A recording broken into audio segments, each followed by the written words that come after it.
Oui. C'est pas une défaite comme les 8,5%. Mais tu prévoyais 5% d'avance. Mais moi, c'est pas Macron. Moi, je me suis gouré. Si tu veux, je démissionne et je m'en vais d'ici.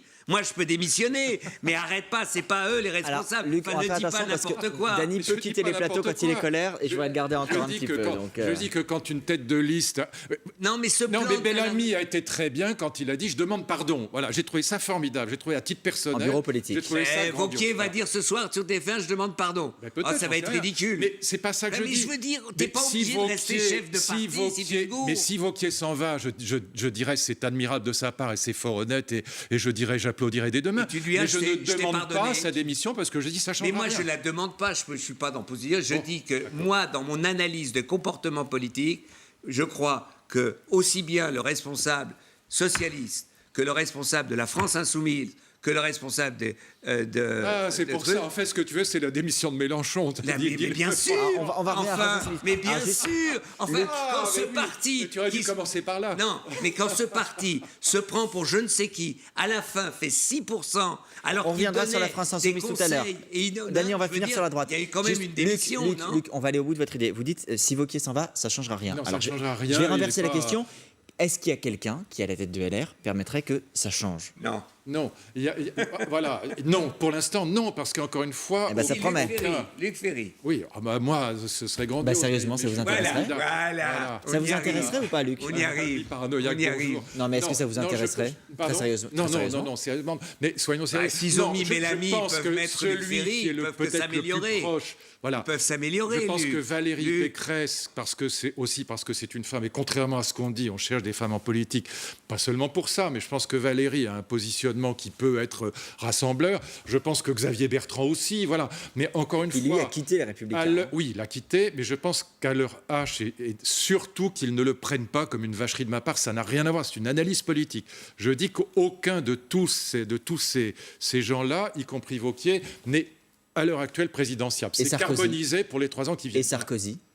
Mais Sarkozy, s'il n'avait pas ses ennuis judiciaires, il est évident qu'il reviendrait, qu'il prendrait. Mais alors, ça, il prendrait le parti comme Napoléon. Il faut faire attention. Il a quand même perdu contre Fillon. Oui, bien sûr. Mais on n'en est plus là. On nous disait Sarkozy. Mais il regrette et au primaire, il a pris une de ses gifles incroyables. Mais il regrette aujourd'hui. À droite, je ne sais pas, moi je le vois pas tous les jours. Je parle pas de Sarkozy. Je veux dire, la droite regrette aujourd'hui. Elle comprend que. On est responsable. Donc la droite a démissionné collectivement tout le monde parce qu'ils sont responsables de leur vote aussi au primaire. Mais d'une certaine manière, moi je ne cesse de dire, la droite au primaire a complètement déconné, bien sûr. C'est évident. Et donc, si elle voulait... moi, je suis pour Luc Ferry. Je voudrais vous poser une question encore je suis pour que Dany Cohn-Bendit prenne la tête du centre. Vous allez tous rester avec moi et ce sera parfait comme ça. Emmanuel Macron a visiblement un plan aussi pour cette droite. C'est ce qui transparaît effectivement dans le journal du dimanche matin. Son ministre des collectivités territoriales, Sébastien Lecornu, n'y va pas avec le dos de la cuillère. J'appelle les maires de droite à quitter les Républicains. La plus grande manœuvre de clarté pour ces maires de droite, c'est de quitter LR. C'est ce que je les appelle à faire. Là, c'est de bonne guerre. Et en plus, comme ils ont envie d'être... C'est du débauchage quand même très clair et net. C'est clair et net. Ils disent, attendez, voilà, l'étiquette LR aujourd'hui, si vous voulez vraiment vous planter, prenez l'étiquette LR, venez chez nous avec la REM, vous êtes sûr d'être élu, bien sûr. Demandez à Rachida Dati si elle veut aller au municipal en France. Vous allez voir quel LR, aujourd'hui, vu les résultats dans certaines grandes villes, se dit je vais y aller. Mais c'est l'opération commando suicide. Mais vous, ça vous va, Daniel Cohn-Bendit, de faire une majorité avec les Républicains, la droite ? Ah non, mais j'ai pas... Attendez, la question était autre. Vous avez d'abord dit... Adrien, elle y est. 25% de la droite. Le problème, je suis d'accord, que Macron, aujourd'hui, est une jambe à droite, c'est évident. Et d'ailleurs, les deux. Et maintenant, peut-être qu'il y en a même troisième. Il y en a même deux s'il veut, mais donc il faut rééquilibrer la deuxième. Et c'est vrai que Macron mais là, on rééquilibre pas du tout. Là, on déséquilibre dans l'autre sens, Daniel. Mais pour l'instant, parce que Lecornu est de droite et que vous voyez qu'il y a Le Drian qui est en train de faire son club, il y a ce qu'on appelle la gauche d'En Marche. Il faut qu'il se réveille. Enfin, il faut qu'il se réveille. Mais on voit beaucoup plus, de mouvements sur la droite. Encore le maire de Quimper qui rallie Agir, qui est parti associé. C'est pour ça qu'il faut faire Agir à gauche. Et on verra. Il faut faire agir à gauche, il faut faire agir écologiste. Et ça dépend aussi de ce gouvernement, des mesures qu'ils vont prendre, comment ils vont faire de la politique. Ça veut dire que c'est 3 ans de tambouille effroyable qui se profilent à l'horizon. Disons, c'est de la politique. Si de toute façon, si c'est pas la politique de Luc Ferry, c'est de la cambouille. Non, à droite, à gauche, au milieu. C'est pas de la grande politique, Dany. Attends, tu vas pas me dire que cette phrase de Le Cornu, c'est de la grande politique. Non, arrête. Je parle pas de Le Cornu, je dis qu'aujourd'hui... Non, mais cette phrase... Aujourd'hui... Emmanuel Macron parlait dans sa campagne présidentielle du « en même temps ». Oui. Il faut qu'il découvre le « en même temps » entre le centre droit et l'écologie. Il avance dans cette direction, ce n'est pas clair. Voilà, pour moi, le combat qui m'intéresse. Pour moi, pas pour lui, pour moi. D'accord, t'as intérêt. Et Marion Maréchal dit exactement la même chose. Il faut que la droite découvre le en même temps Front National, en même temps LR. Voilà. Et on voit bien que ces deux blocs sont en train de s'affronter et personne, ni toi ni moi pour l'instant, ne sait qui l'emportera dans 3 ans. Voilà. Inch'Allah. Marion Maréchal, tout à l'heure pendant l'interview, en toute franchise, a longuement développé sa pensée du conservatisme. Elle a parlé de la place de la religion et j'en ai profité pour lui redemander si, sur les sujets de société, ses convictions avaient évolué ou pas. Il y a quelques années, elle avait défilé contre le mariage pour tous. Est-ce qu'elle le referait aujourd'hui? Oui. Voici sa réponse. Oui, bien sûr. Oui, je le referai aujourd'hui parce que je ne l'ai pas fait par idéologie ou par méchanceté, par homophobie, par je ne sais quelle d'ailleurs phobie qu'on pourrait m'attacher. Je l'ai fait parce que je considérais que cette loi allait avoir des incidences par succession, par effet domino, qui allait impacter l'ensemble de la société. Mais est-ce que ça a déstabilisé la société depuis ? Et c'est si vrai qu'aujourd'hui, regardez, on a commencé par le mariage homosexuel, donc qui a entraîné mécaniquement l'adoption, ce qui était logique puisqu'on a aligné la loi, qui est en train d'ouvrir la voie à la procréation médicalement assistée aux couple de femmes et aux femmes seules. Ouvrira la voie, c'est écrit, c'est inéluctable, à la gestation pour autrui, pour les couples d'hommes. Bon, on voit, il n'y a pas de surprise sur les sujets non, elle est cohérente. Bon, moi, je ne partage pas ses idées, mais elle est cohérente. En tout cas, ce qu'on voit chez elle, c'est qu'elle aura une très grande capacité. Ce n'est pas son tour, le prochain tour, c'est encore celui de sa tante, mais le coup d'après, elle aura une grande capacité à rassembler la droite DLR souverainiste et la droite DLR catholique Manif pour tous. Il y a une droite catholique qui est un électorat pour bien vous. Sûr. Depuis la Manif pour tous, c'est devenu un électorat, bien sûr. Sens commun. Ça a été d'ailleurs sens commun qui est très important. Voilà. Mais ce que dit Luc, parce que de temps en temps il dit des choses vraiment vraies. Première gentillesse depuis le début de l'émission. Il était énervé parce qu'il a perdu son pari, c'est pour ça. Ouais, mais tout le monde le sait que j'ai perdu sur mon pari. Marion Maréchal, évidemment que c'est, si Marine Le Pen ne gagne pas, je ne veux pas savoir maintenant, on n'en sait rien, en 22, ça sera son tour. Et d'autant plus qu'après, il n'y aura plus Emmanuel Macron. Donc, qui est après l'AREM? Grande question. Et si l'écologie... Il y aura un Édouard Philippe. Oui, non, mais attends, mais quand même, ça a déjà une autre dimension beaucoup plus petite, hein, pour l'instant. Au bim pour le Premier ministre. Mais non, pour l'instant, le Premier ministre... Et d'ailleurs, c'est pas ça. Il me dit... Moi, je l'ai vu il y a 2 semaines, on a discuté. Le Premier ministre. Le Premier ministre, il dit, moi, je connais... les élections municipales, je sais que les erreurs... Une élection présidentielle, pour moi, je ne sais pas faire pour l'instant.